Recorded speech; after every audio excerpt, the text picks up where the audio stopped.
देश 1965 के युद्ध में पाकिस्तान पर निर्णायक जीत की 50वीं सालगिरह मना रहा है। इसके लिए राजपथ नई दिल्ली में शौर्यांजलि प्रदर्शनी का आयोजन किया गया है। प्रधानमंत्री नरेंद्र मोदी ने इस शौर्यांजलि प्रदर्शनी का अवलोकन किया। प्रधानमंत्री ने 1965 की जंग में पाकिस्तान पर विजय प्राप्त करने वाले अमर जवानों के अदम्य साहस को याद किया और उन्हें श्रद्धांजलि दी। इस मौके पर पीएम मोदी ने वीर शहीदों के परिजनों से मुलाकात की। प्रधानमंत्री नरेंद्र मोदी कल अपने संसदीय क्षेत्र वाराणसी के एक दिवसीय दौरे पर जाएंगे। पीएम मोदी ढीरेका मैदान में देश में 24 घंटे बिजली मुहैया कराने की महत्वाकांक्षी योजना इंटीग्रेटेड पावर डेवलपमेंट का शुभारंभ करेंगे और वाराणसी रिंग रोड फेज 1 एवं राष्ट्रीय राजमार्ग संख्या 56 के वाराणसी बाबतपुर हवाई अड्डा मार्ग के विकास कार्यों का शिलान्यास करेंगे। इसके अलावा IPDS के तहत वाराणसी के चौक एवं कज्जाकपुरा सब स्टेशनों का शिलान्यास करने के बाद प्रधानमंत्री काशी हिंदू विश्वविद्यालय BHU स्थित 364 बेड वाले ट्रॉमा सेंटर को राष्ट्र को समर्पित करेंगे। राष्ट्रीय जनतांत्रिक गठबंधन ने बिहार विधानसभा चुनाव में जीत का भरोसा जताया है। वरिष्ठ भाजपा नेता अरुण जेटली ने कहा, बिहार में होने वाले चुनाव में 2014 के आम चुनाव के जनादेश की पुनरावृत्ति होगी। उन्होंने विपक्षी दलों पर राजनीतिक लाभ के लिए राम मनोहर लोहिया की विरासत के अपमान का आरोप लगाया है। केंद्रीय वित्त मंत्री अरुण जेटली ने लंबित कर विवादों को जल्द निपटारे के लिए सरकार की प्रतिबद्धता दोहराई है। नई दिल्ली में इंडियन इकोनॉमिक कन्वेंशन उद्घाटन के मौके पर जेटली ने कहा कि सरकार दिवालिया कानून समेत कई सुधार लाने की दिशा में अग्रसर है।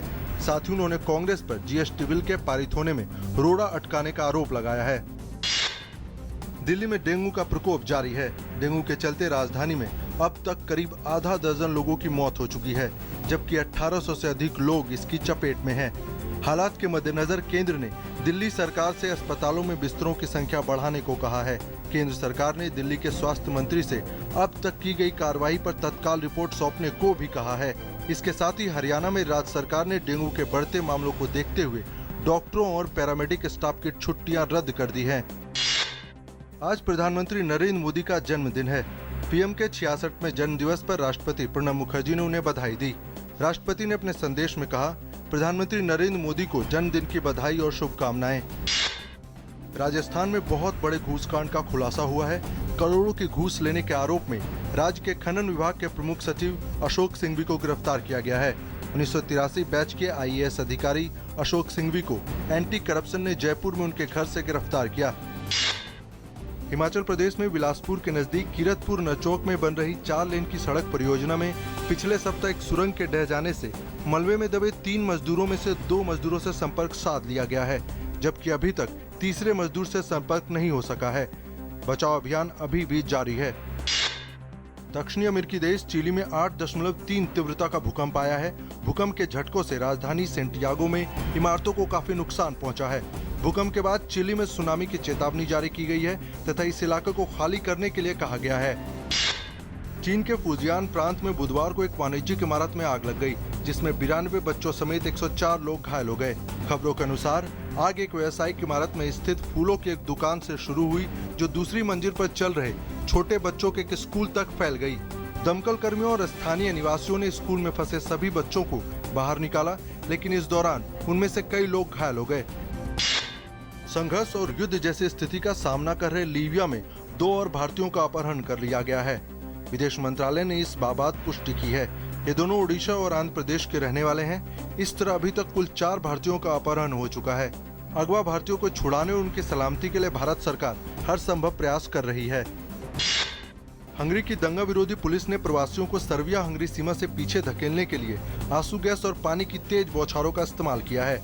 संयुक्त राष्ट्र महासचिव बान की मून ने हंगरी द्वारा शरणार्थियों के साथ किए गए बर्ताव की आलोचना की है। कोरिया सुपर सीरीज बैडमिंटन प्रतियोगिता के पुरुष वर्ग में भारत के अजय जयराम ने क्वार्टर फाइनल में स्थान बना लिया है। जयराम ने मुकाबले को 17-21, 21-15, 21-15 से अपने नाम किया। वहीं महिला एकल में भारत की PV सिंधु को दूसरे दौर में हार का सामना करना पड़ा है। हॉकी इंडिया लीग के आगामी सत्र के लिए खिलाड़ियों की नीलामी में भारतीय टीम के कप्तान सरदार सिंह को पंजाब वॉरियर्स ने $58,000 में खरीदने में सफलता पाई। नीलामी में अब तक सबसे ज्यादा बोली जर्मनी के फ्लोरियन पुचास के लिए देखने को मिली। फ्लोरियन को दबंग मुंबई ने $96,000 में अपने साथ जोड़ा। वहीं मोरितज फुर्सते को कलिंगा लांसर्स ने $1,05,000 में खरीदा। भारत के स्टार डिफेंडर रुपेंद्र पाल सिंह को दिल्ली वेव राइडर्स ने $68,000 में अपने साथ जोड़ने में सफलता पाई। देश भर में आज गणपति उत्सव की धूम देखने को मिल रही है। मुंबई समेत समूचा महाराष्ट्र गणपति बाप्पा मोरिया के जयकारों से गुंजामान है।